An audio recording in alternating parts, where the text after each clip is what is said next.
What is up, everyone? Welcome back to another episode of the Tribe of Runners podcast. I'm your host, Liz Myers, and today I have someone that I met way back in the day when I was first into ultra running, was out at Cocodona and ran into you on the trail. I was crewing Joe. I'm not sure who you were crewing or pacing, but we chatted for a brief moment and then have been following along ever since. But welcome, Deb, to the podcast. Thank you so much for being on.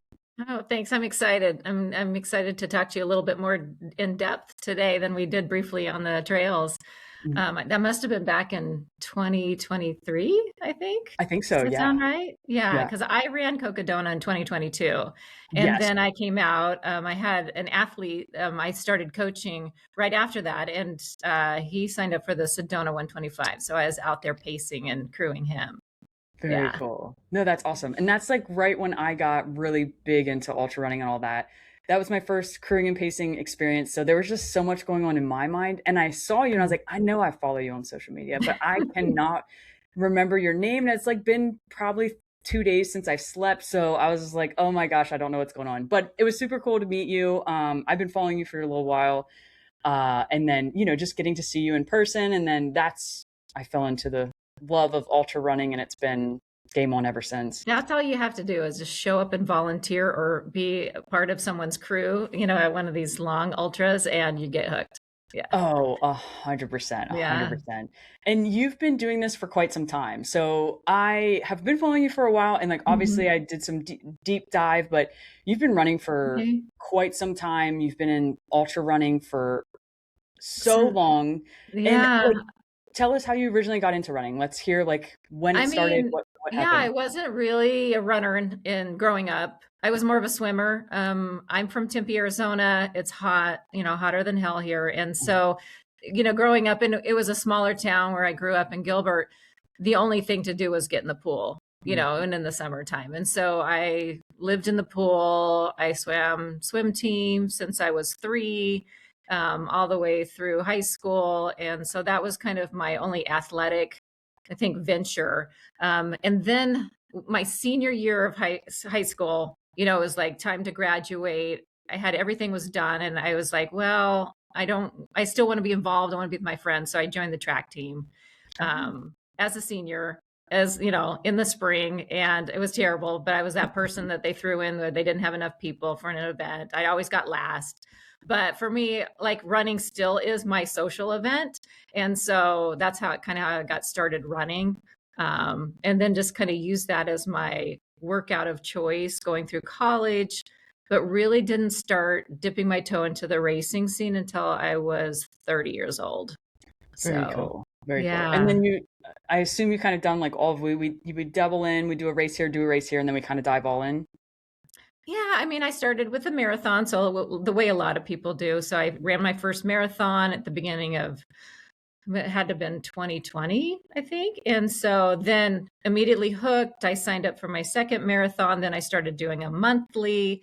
And then after a while, I'd done 30, 40 marathons. It started becoming nothing new as a challenge, depending on if it, there's not a lot of variation with road running. So it might be a little hillier or less hillier, but we're talking about 800 feet or, maybe with San Francisco a little bit more, but still. And so I kind of knew day in or day out pretty much to the minute or two, what my finishing time was going to be. And I think my kind of entryway into it was I had some friends that invited me out to do the Grand Canyon, rim to rim to rim. And so even though that we did it in 2 days, you wouldn't consider it an ultra, but it feels a lot like an ultra. You prep for it a lot for an ultra. You got 5,000 feet of climbing each way. And so that kind of opened my, eyes to the possibility of it.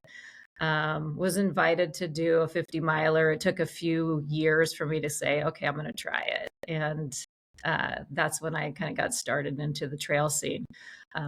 And then Aravaipa started as well, and here locally in Arizona. And so I met Nick and Jameel Curry, who the founders of Aravaipa, before they founded it. So they had taken over just the practice run for Javelina. They came out, and they did it for free, and they set up a little table and hummus and chips for people, and that was it. And so I'd met them through that. And so they took over Javelina, and then they started, their race system through the regional parks of Arizona. And so I kind of grew up ultra running as their company grew up. So at that point, you get hooked. I did every race that they did. They started with 1, then they went to 4, and then now I haven't done anything outside of Arizona that they've got, but they're in the hundreds now. So I kind of Yeah. feel like we've grown up together. Yeah, that's Yeah. incredible. And what a amazing place to be at, to grow into, like with all of the races they have, and being there from the start of Javelina, which is awesome. Which you ran so many of the like Javelina based runs. I've also, like, I know Mhm. you've ran well over like 150 races, being from marathons to ultras, which is phenomenal, is amazing. I have so many questions. Yeah. But you got into ultra running, or running, then you got into ultra running, and it was this passion that you've grown. And we've chatted briefly before, but you have a, like, I hate to say a day job, but you have a day job that, pays the good bills and all that stuff. But then you also Right. coach as well, and you got into coaching. So when did that kind of bubble up, and when did that come about? It's been fairly recently, in the last 5 years, I've felt that, now that I've done this for 3 decades, it was time to somehow give back. And so Mm, I was searching for a way to share my knowledge. I've got a lot of experiences, especially with Arizona races, and so many people that are new coming into it. So coaching seemed like the best way to start giving back and sharing my knowledge with other people. I thought I'd try it, see how it goes, and I love it. It's amazing. I keep my roster pretty small because I want to be able to talk to people, talk to my athletes daily, check in with them all the time, get to know them, get to know their families, get to know what their work life is, so that I can tailor my coaching specifically to them, mm, because everybody's different and all the background. So I limit myself to 10, and mm. that seems to be a really good fit between my work, my training, and giving what I want to give, being the kind of coach I want to be, to athletes. I had several coaches in the past, and each one is different. And so having kind of influences from a bunch of coaches, knowing what I liked, what I didn't like, I was able to kind of, tailor it into the kind of coach I would have wanted. And Yeah. so that's what I started. And yeah. So Kestrel coaching is my coaching. People are like, how'd you get that? And Kestrel is kind of one of the local hawks here in Arizona. We have a bunch of the falcon species, and it's one of the small, feistiest little hawks out there. So I'm kind of small in stature. You Yes, I remember love it. because you're Yeah, so yeah. so small and feisty. That's kind of how I started that Kestrel coaching. Yeah, that's awesome. I have to say this, and I saw it, and I've laughed every time I saw it. But you have, like, I've seen on your shirt, a shirt and hats where it was Big Deb energy. Yes. I love that. That's so funny. And Oh, thanks. small and Yeah, feisty. yeah, BDE. Yeah. Yeah, so BDE, that kind of started. I'm part of a few online groups, and that started with the Ginger Runner through Ethan Oh, Newberry's yes. group. And Yeah. so when I did Cocodona, I was, involved. They were really active, and they started calling me BDE. And Love it. I did not know that there was an alternative meaning to BDE Yes, until, of there is. course, my teenage daughter decided Yeah. to let me know what that was. And I'm like, I'm sure they meant it well. I mean, I'm Yeah. sure. So I've embraced it. I always think it's Yes. good to embrace that. For sure, for sure. And I guarantee you they meant it in the kindest way. But it's so Yes. funny because you mentioned, like, being small and feisty. I'm like, yeah, that's 100% it. So that's so funny. But super cool. It just goes to show you how amazing the community is. And you mentioned, like, an online group that you're a part of. The community goes so far, and it's just so amazing. Yeah, I mean, gosh, the internet, social media, that's the good side that's always come across. Like we wouldn't have known each other without, seeing each other, online, and you're across the country. Yeah, Um, yeah. you know, I mean, most of the people I coach, I haven't actually met in person, but we do Zoom calls. So I feel Mhm. like I know them because we see each other's face to face. Oh on a yeah. regular Yeah. basis. And so, thank God for this.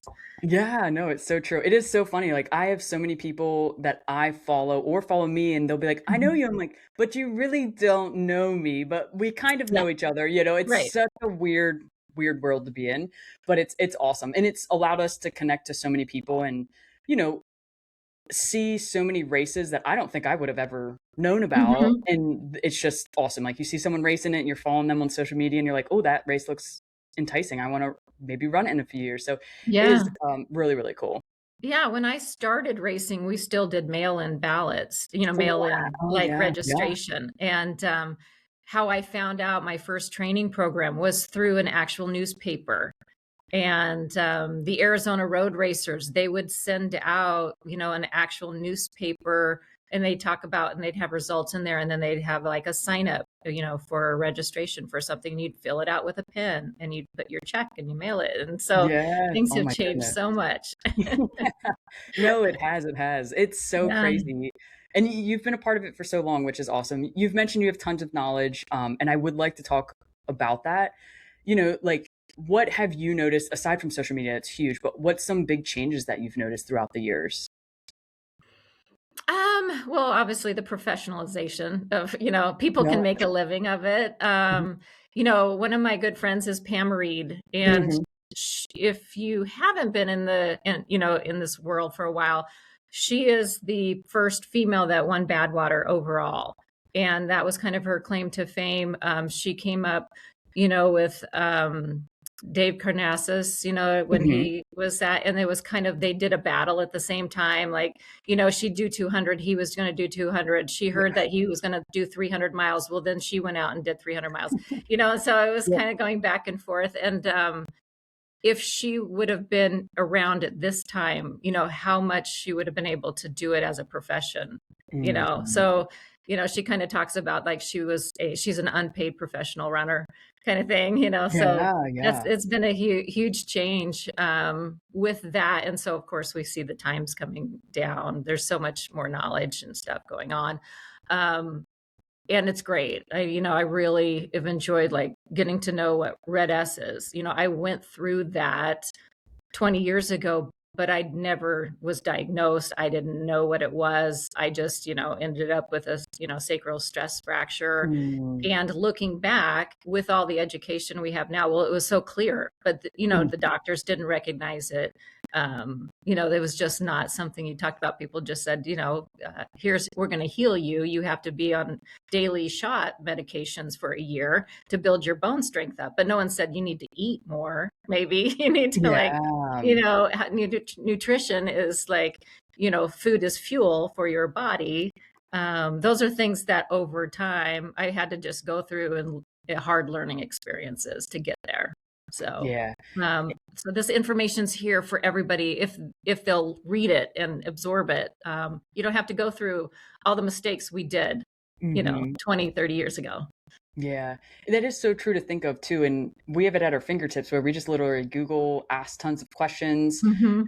or have other people that we can easily reach within the ultra running world to ask these questions, and people that have experienced it that are sharing. Like I've read multiple things or like multiple things of people talking about issues they've encountered, but they've overcome, and this is how they do it. This is how you could do it. All that information is literally right in front of us, and you guys never had that back in the day, which is so crazy to think about sometimes. Yeah, I know it is. Yeah, so it's a great age that we're living in right now. And so for me, now we're trying to normalize conversations about menopause, running through postmenopausal hormone replacement, those type of things that, of course, no one ever talked about. Yeah, oh yeah. Even, our gynecologist never talked to me about and, having to go through that. So so I, on different groups, like you say, online groups, and we try to have those conversations of people are like, what should I expect?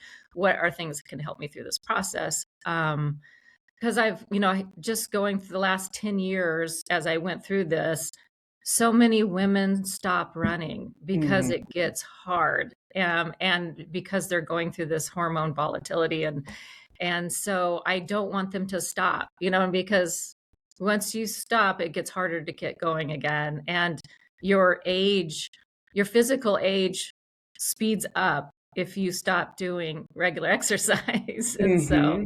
yeah, yeah. So I try to talk about a lot more and get that information out there. Yeah, that's something I actually noted. I was like, I love that you talk about it because I have so many people reach out and ask questions about, and I have no clue. And so I'm like, I have no clue. We need to like do some research, and I need to find these things out. And this person is a good idea, or like let's look into that. But it is not talked about too much. I still like in today's day and age, I feel like it's Yeah. not as normalized. I do hope it gets more normalized. So if we can help push that out more, like I'm all for Yeah. it. But you mentioned the past 10 years, like you've gone through it and mentioned like how you didn't stop running.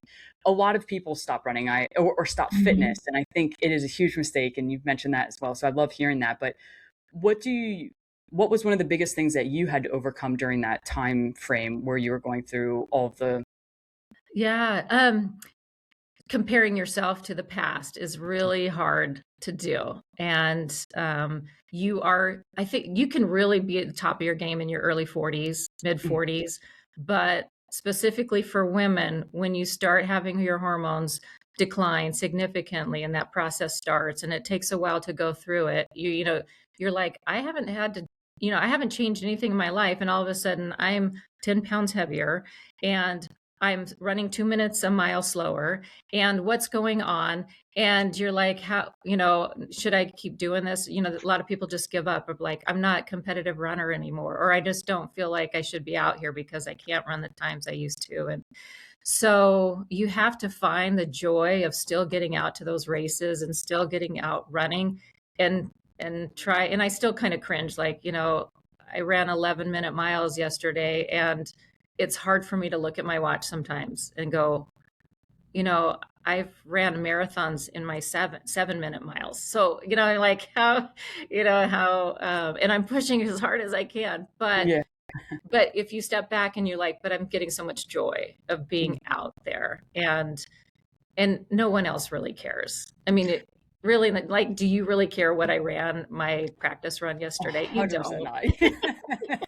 No So judgment, no judgment. yeah, so I mean, Yeah. really, if you get over, like, nobody's judging you, and if they are, you shouldn't really care. You're Mhm. doing this for yourself, and if you're still enjoying getting out there, don't care about what the pace is per mile. It's that you're getting out and you're being active, and you have more energy because you ran this morning than you did if you wouldn't, and it compounds itself.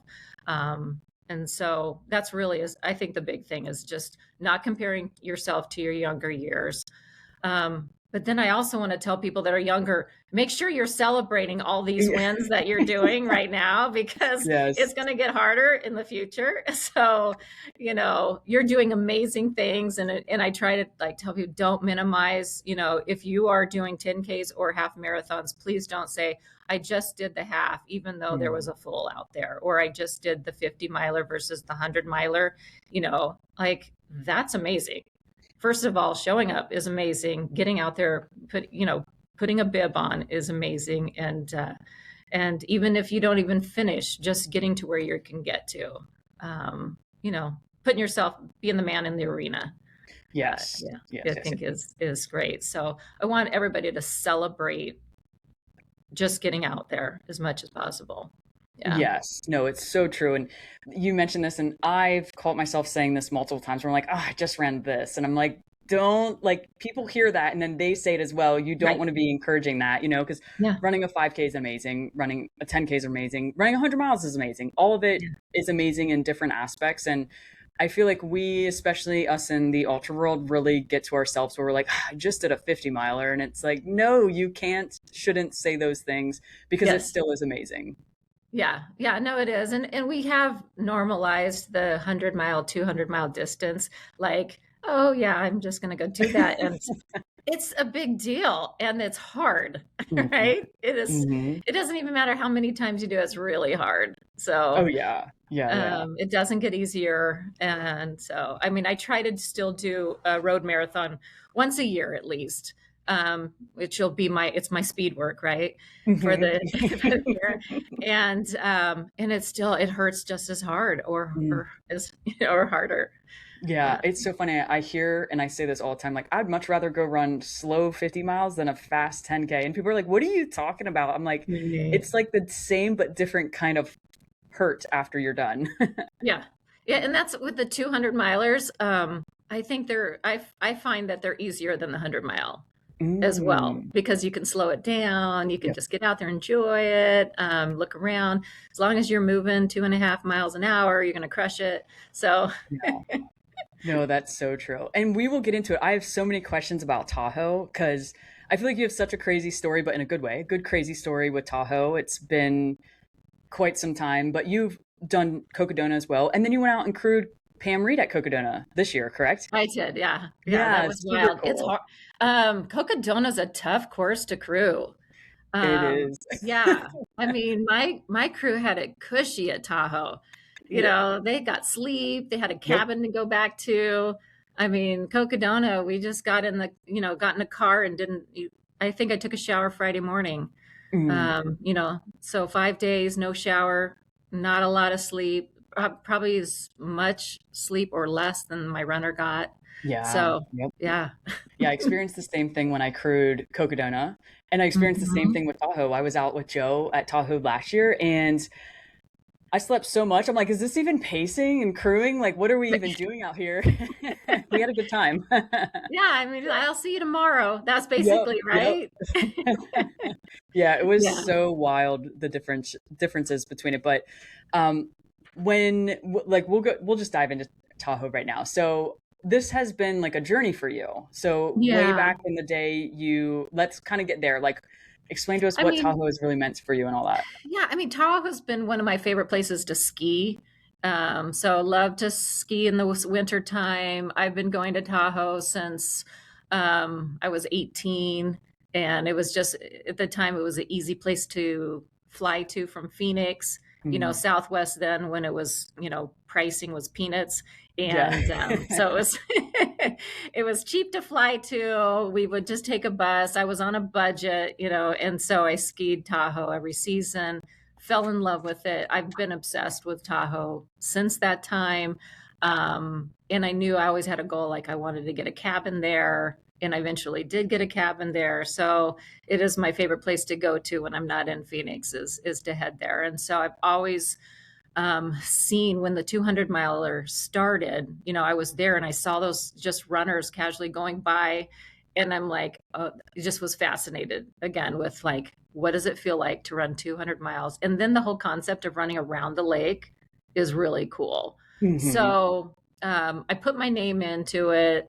Gosh, I don't know if it was 2019, probably 2019 or 20, probably 2020, because it was, well, I know the first time I put into it, there was a fire. So it was canceled, right? Mhm. Second Mhm. time, I think there was another fire. And then, so they decided to move it. It used to be in June. They moved, or in September. And so they were like, you know what? There's too many fire seasons. So they moved it to June. Mhm. And then COVID happened, right? So then it was canceled. And so at a certain point, I'm like, I'm never getting in this thing. I decided I'm just going to go ahead and put myself in Cocodona. And so that's why I Mhm. ended up signing up for Cocodona. Very cool. And then the following year, I signed up for Tahoe, got in, DNF'd that year, and then the next year. So 2024 was my first finish. Very Finally got cool. it done. Yeah. So it was kind of like fire, COVID, gave up and said, I'm just going to do Cocodona, and then came back DNF, and then finally got it done. Very cool. And then went out this year and did it, and you got to experience the full loop again. When you did it, 2024, was it the full loop or was it Yeah, out and no, back? it's still because of the fires. Yeah. Again, another fire year. After 2019, that whole section that was called the Desolation Wilderness got closed off. Mhm. And Mhm. so they have not been able to get permits to get into that section until finally this year. And that's why I signed up again. Not that they knew that it was going to, but everybody kind of said, we're pretty sure we're going to, but we didn't find out until a couple weeks before the race that it Yeah. actually was going to be the full loop. So we'd already kind of resigned, my crew and I, that it's going to be another out and back, which is fine. It makes it very easy for them, even Mhm. easier than this year. And and then when I found out, I was so excited. It's a harder course. that big section, like 40 miles of it, since it's been, no permits on it, it's been untouched and no trail work was done before we went through there. So, I mean, it was bushwhacking, probably 80, 90 trees I had to climb over, very marshy section. So feet were wet the whole time. But with all that being said, and then the rest of the course I knew. So the first 100, really rough sections, and then it started to get easier. The second, it's almost like two different races between the first 100 and the second 100. I feel like I was just moving so well that overall, compared to 2024, I was only an hour slower, which I feel like I must have been moving way faster on the second half. Yeah, that's Yeah, awesome. yeah. So I definitely was a win. I mean, for me, Oh yeah. yeah. And I've been told by so many people that went out there that the first half was so hard. They're like, it was gorgeous, but it was so hard. Like the Mhm. bushwhacking was insane. The down trees were crazy. Route But finding was rough. Yeah, yeah, I can keeping imagine. you had to keep your map out a lot. Mhm. Yeah, but I mean, it's kind of again the challenge. It's I mean, we knew what we were going to get into, so we were like, we just had to be ready for it. Get a good attitude that this is just part of it. Everybody's has to deal with the same stuff, and Oh yeah. um, yeah, I feel like we all sign up for the races, even if like it's a pristine course, something is bound to go wrong and we always expect it. But knowing that this A was the first year for the loop that has been a long time, like you hmm almost everyone should have realized it was going to be a little rough the first section. yeah, But it that makes it exciting. It's unknown, and for a lot of people that were returning, like it's a whole new course. It's a whole different aspect of the like Tahoe yeah. I 200. mean, it felt like it's still Tahoe, but it felt like it was a new race for me, Hmm. which was it was fun. Yeah. So again, I don't know. I just love that. I just love the trails out there too. So if anybody has any, desire to see what a 200-mile is like, I would definitely highly recommend Tahoe to go out there. And again, it's fun for the crew, and it's not so hard and demanding as something like Cocodona for the crew to dip their toes into it as well. Yeah, Yeah. I can vouch for that as someone who has crewed both. Tahoe was a hmm breeze. hmm Very, very gorgeous too. Like we went to the lake almost every day and was just like chilling and hanging out and then would go and crew and it was awesome. So it was just an amazing experience. And I've heard the course is gorgeous. Yeah. Yeah. I mean, views from most all the course. Yeah, so cool, so hmm cool. I So see yeah, some of the pictures you post, and they're awesome too. I'm like, oh man, one of these days I'm gonna do Tahoe. I'm hoping to move out west first, and then I will eventually like handle all, or go after a lot of the races out west. Tahoe definitely being one of them. well, apparently you get a lot of vert in. That's what I've Oh, seen, even though I you're in Florida. I do get a lot of vert in, but that's a So I lot of don't think vert you're going to in. have any trouble with Tahoe. That's the point. That's the point. But yeah, it is. It's just I've heard so many good things about that course, and someone that you love the area. It's such a gorgeous course to go after. Do you think you'll go back out? Yeah, I mean, I've thought about that a lot. I didn't sign up for this next year because I do have other goals and other courses I want to check out. I'm kind of eyeing Mammoth 200 for next year.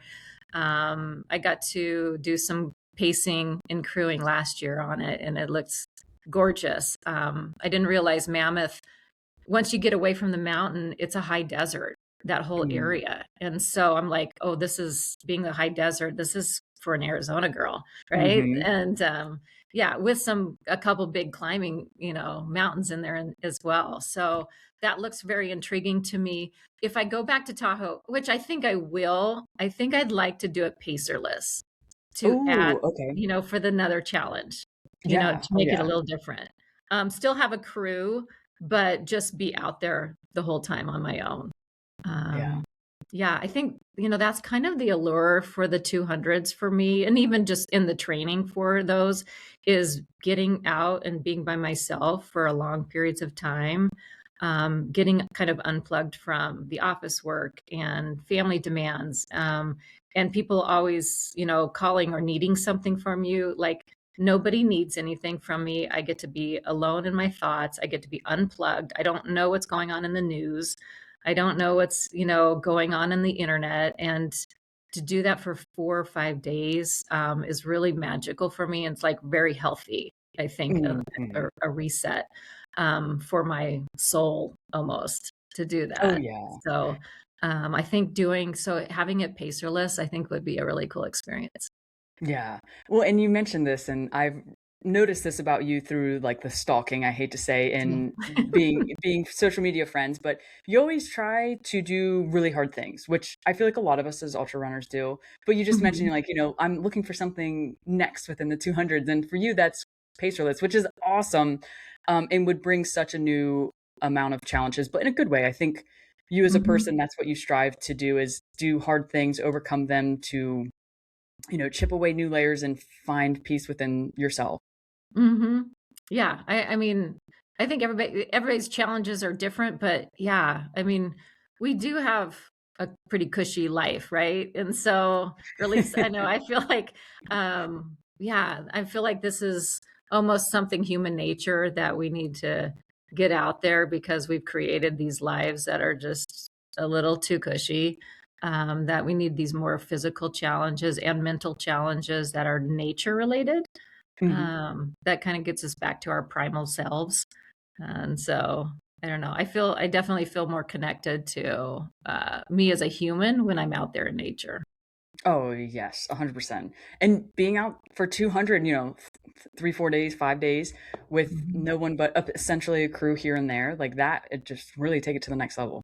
Mhm. Yeah. So that would probably be my next Tahoe. I'm Very gonna say, cool. and I'm kind of person like once I speak it, it's out in the world. I usually You gotta do it then. really do it. Yes. Yeah, I love that, I love that. You Yeah. mentioned, Tahoe or I'm sorry, Mammoth. So you mentioned potentially doing Mammoth as well, in the future. Mhm. Do like, obviously, you like 200s, you've done quite a few and you're looking into them. What do you have any desire other than Mammoth, any other 200s that you would like to go back after or go after? Oh, I did, Moab last year. That was crazy. And that, I mean, I don't know if you followed that at all with Yes, I my did, journey. insane. Yeah. Okay. So to bring up, yeah, to bring up Moab again, they had a hurricane. So the remnants of a hurricane, I think Priscilla, came through and it was the hardest experience that I was dealt with ever in a running race, and Mm, especially 200.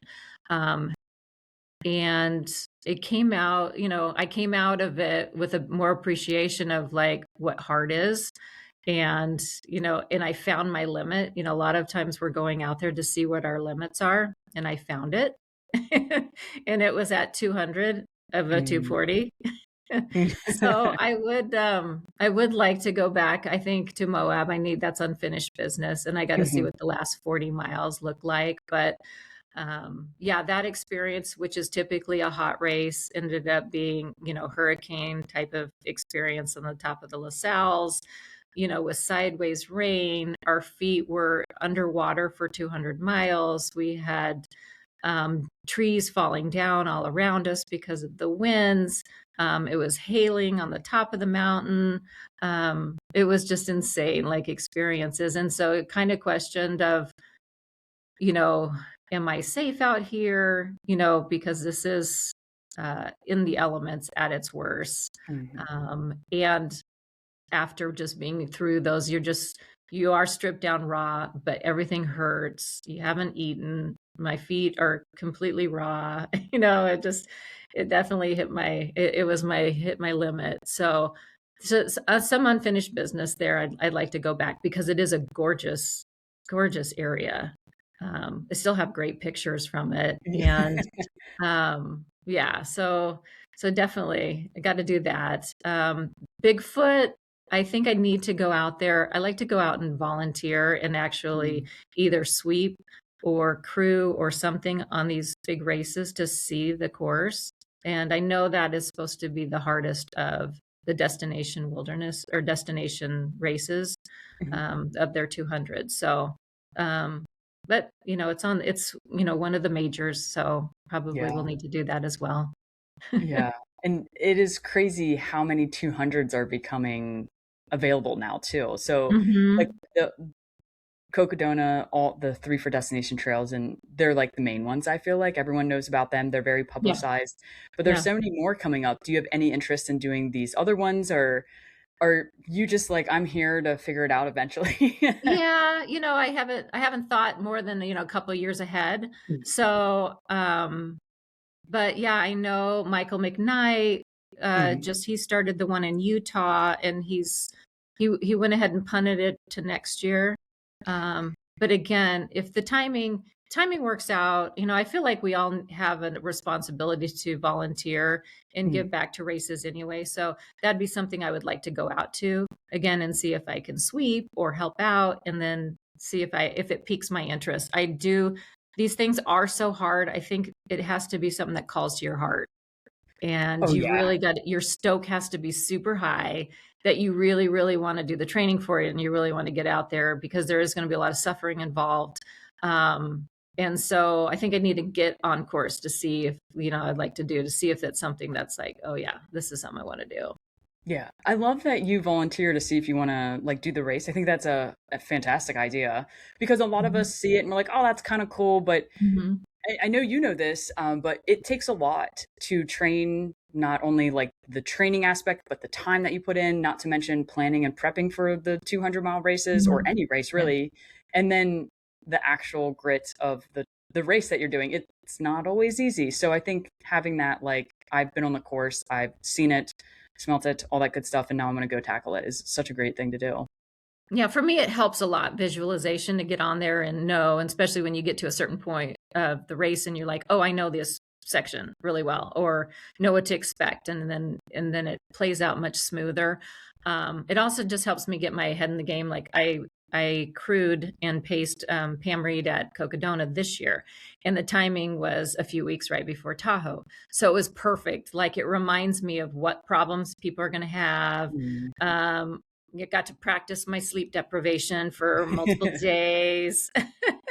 And yeah, so it just gets my head in the game. It gets me really pumped of like, okay, now I'm ready. I see what everybody else had to go through to get there, and now I'm ready to do it myself.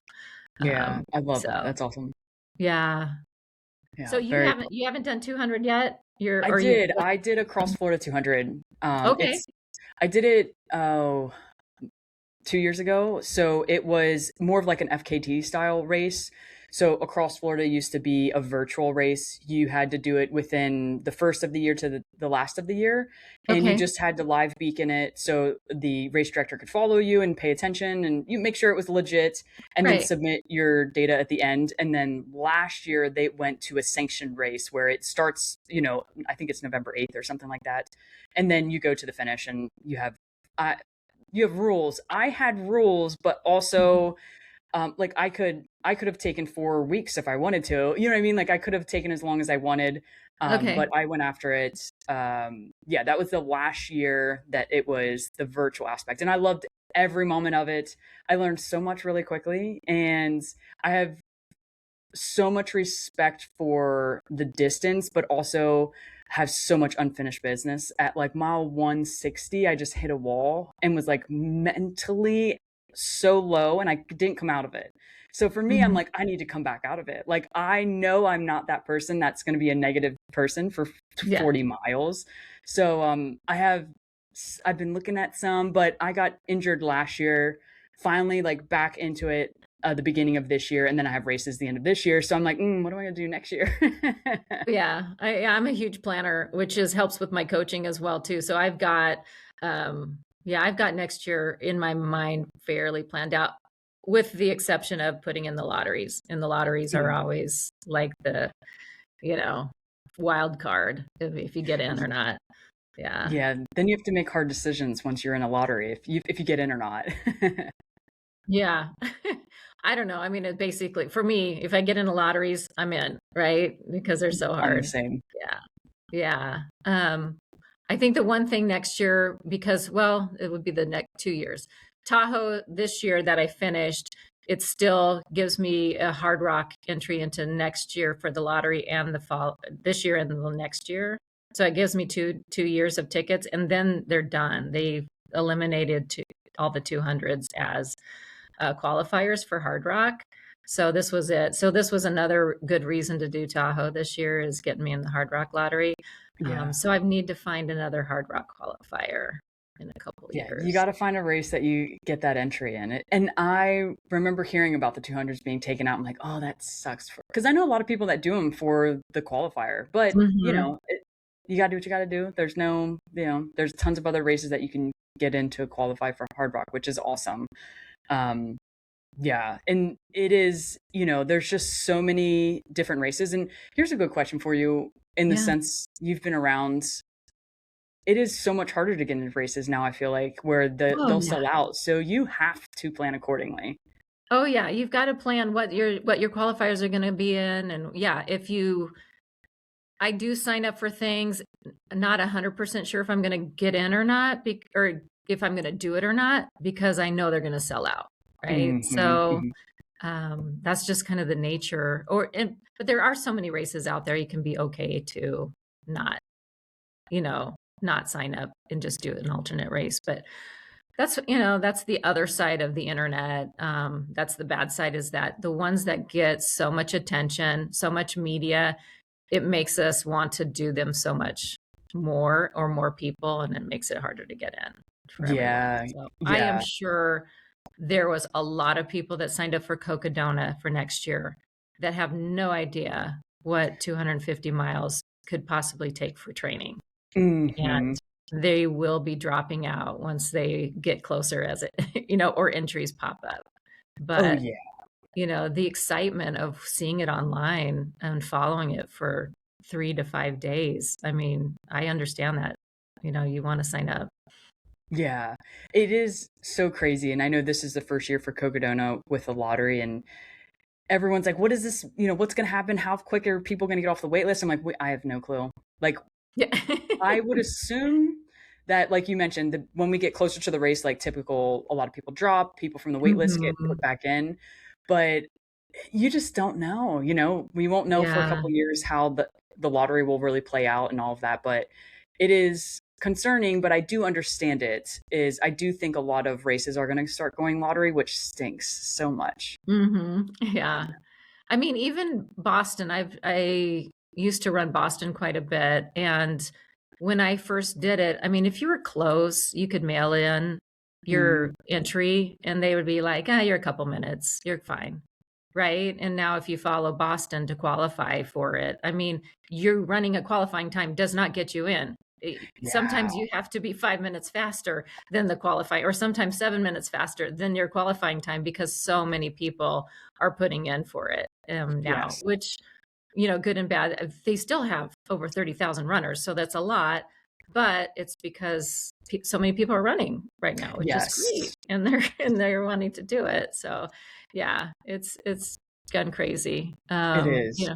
Yeah, Boston's one of those things. I've done it 10 times. And again, I'm only doing like one marathon a year, but I want to qualify next year, because then I can go back and do it when I'm 60, and I'll have 4 decades of Boston's Oh my under. goodness, that'll be Yes. So amazing. I've got that all planned up. So I've got to do a marathon block at the beginning of next year, and I Okay. plan on getting that, get qualified, and then I'll have Boston in my 30s, 40s, 50s, 60s.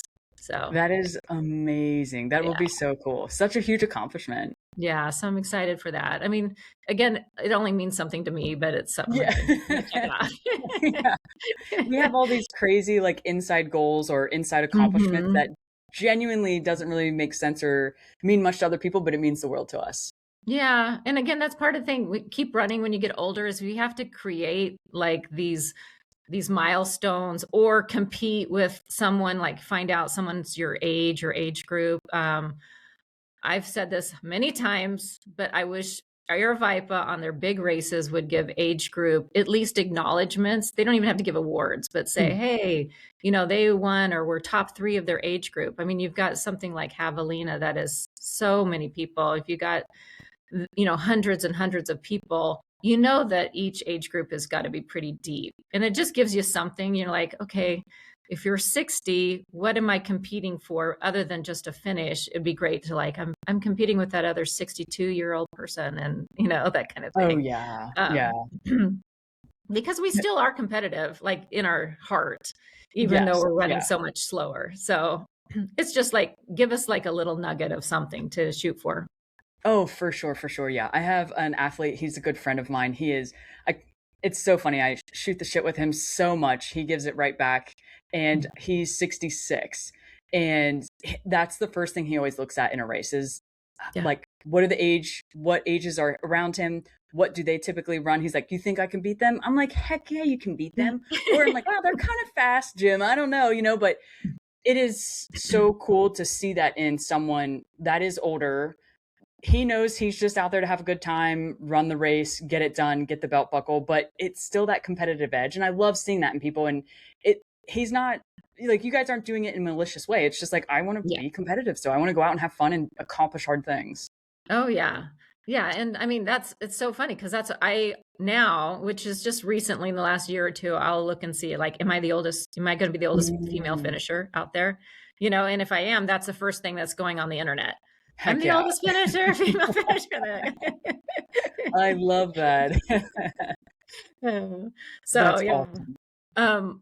I mean, this is kind of off topic, but the thing I just found out yesterday, a good friend of mine, Margaret DeHassey, she just got in through the volunteer lottery for Western States. She will be 71 for Oh next year. my So goodness. if she finishes, she will be the oldest female finisher for Western States of all time. And the current record for 70 is, Gun Hill Swanson, who finished within 6 seconds of the 30-hour mark.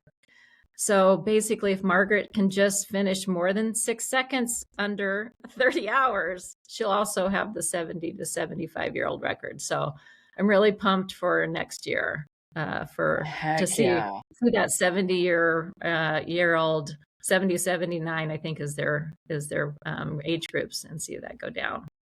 That's So incredible. That's going to be awesome. And it's yeah. things like that I do wish were publicized a little bit more and like talked about. I know there are certain races that do talk about a little bit more, and more people talk about it now than ever because of social media, but it's just those are big wins for people that I think everyone should be cheering them on because that's incredible. Oh yeah. Yeah. I mean, and again, it inspires maybe other people to like keep on running. It's not done when you're in your 50s. It's not done when you're 60s. The age group, the participants continue to get smaller and smaller, but they don't need to. So yeah.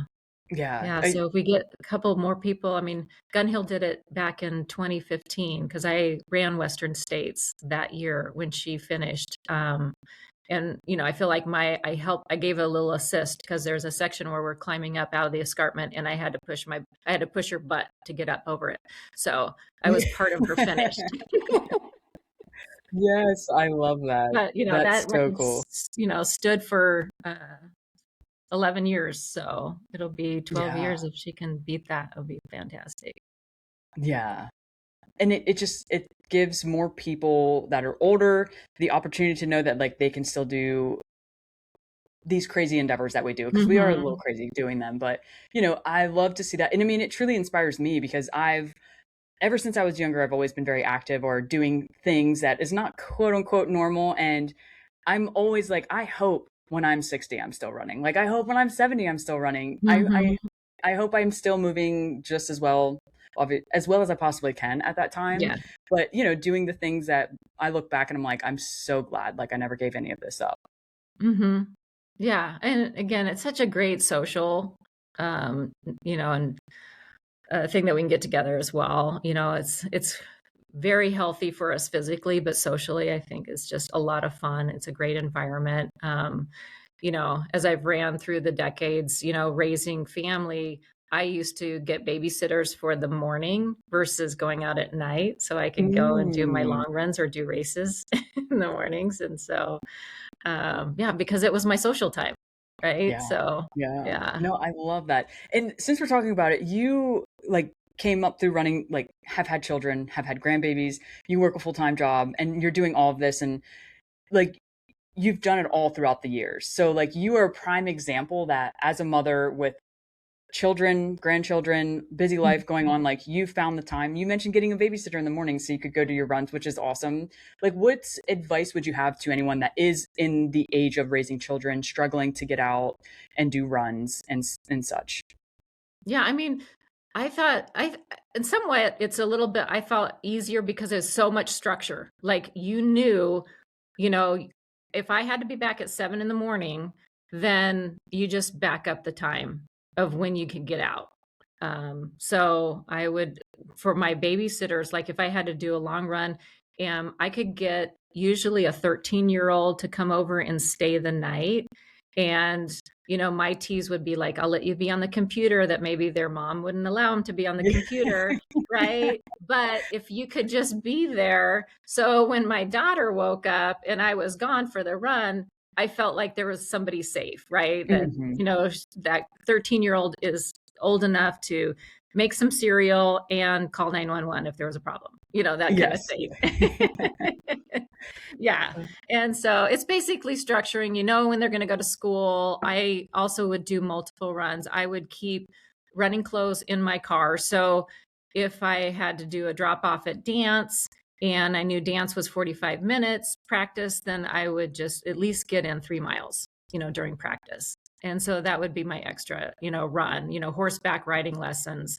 Instead of just sitting there and watching them go around an arena, I would put my running clothes on and then I would go and get, 3 to 5 miles and come back. So it was just breaking up your runs throughout the day if you have to do that as well. Getting out for a lunch, quick run. After dinner, just getting in a couple extra miles. If you run 2 to 3 miles 4 or 5 times a week, that's like an extra 10 to 15 miles of your weekly mileage. It adds up quite a bit. So just doing a little bit at a time adds up. Yeah. You Yeah. just fit it in when you can.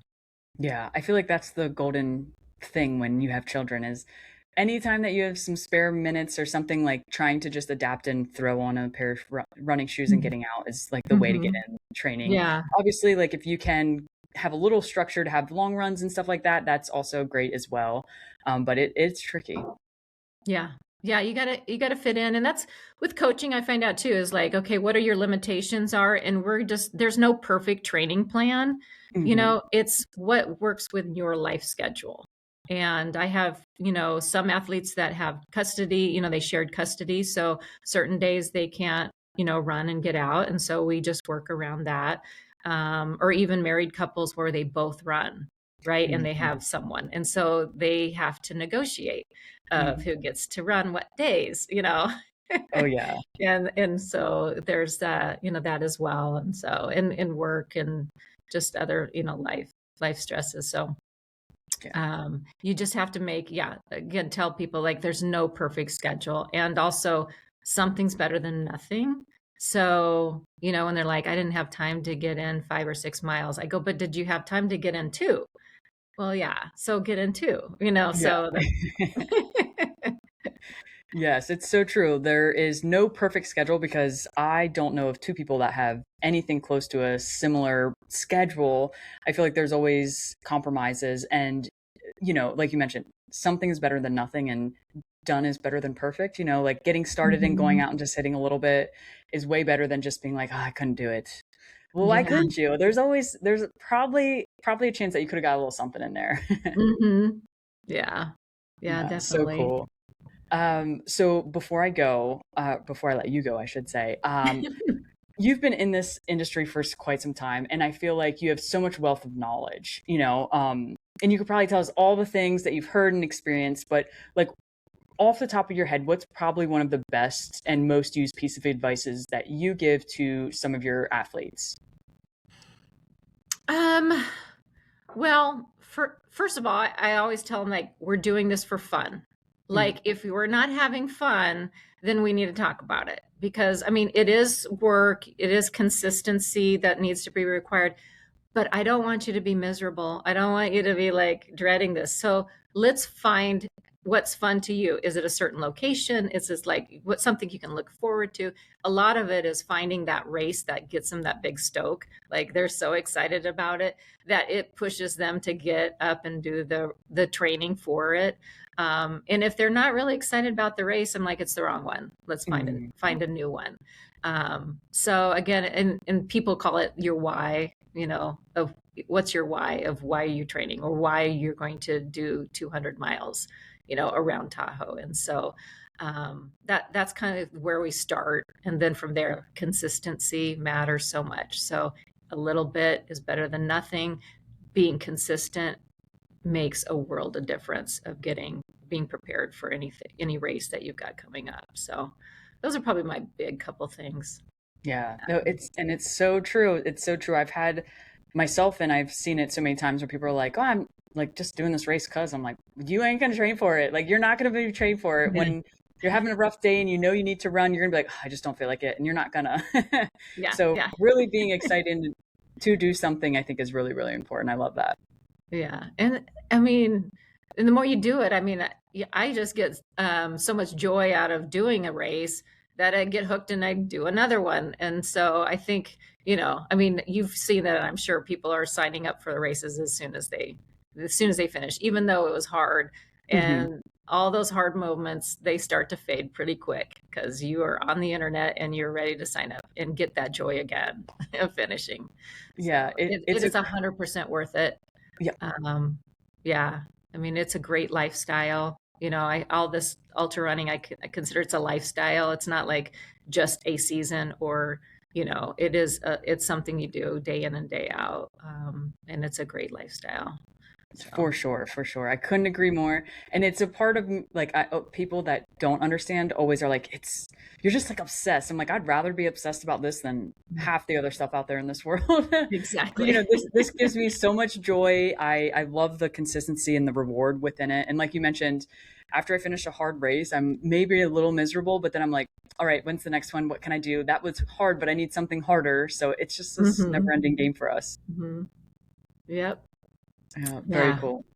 Well, thank you so much, Deb, for being on the podcast. It was a pleasure. I will have all of your Thanks. links Yeah. and Thanks. stuff. Thanks for asking me to be on it. I appreciate that. So Yeah. I loved it. Yep. We'll follow along for sure and we'll chat soon. Okay. Great.